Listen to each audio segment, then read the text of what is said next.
لویا خدایا د زړګي مې دومره ډیر شوې چې د هر انسان د درد نه را چاپیر شوې لویا خدایا د زړګي مې دومره ډیر شوې چې د هر انسان د درد نه را چاپیر شوې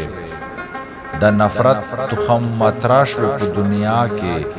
محبت د هر زړګي نه را برسیر شوې د زړګو ټکورول مې وظیفه وې پروا نشته دې کزان هم را نه هیر شوې محبت مې هر مسام خولې خولې کړې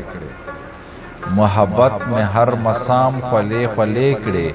په رګ رګ کې مې د وینو غوندې تیر شوې په هر ذهن کې د امن زرغنا شوې په هر ذهن کې د امن زرغنا شوې فسادونه د نړۍ له مخه زیر شوې د ځپلو انسانونو وچې شونډې د ځپلو انسانونو وچې شونډې د خلوص د اباسین په اوبه سیر شوې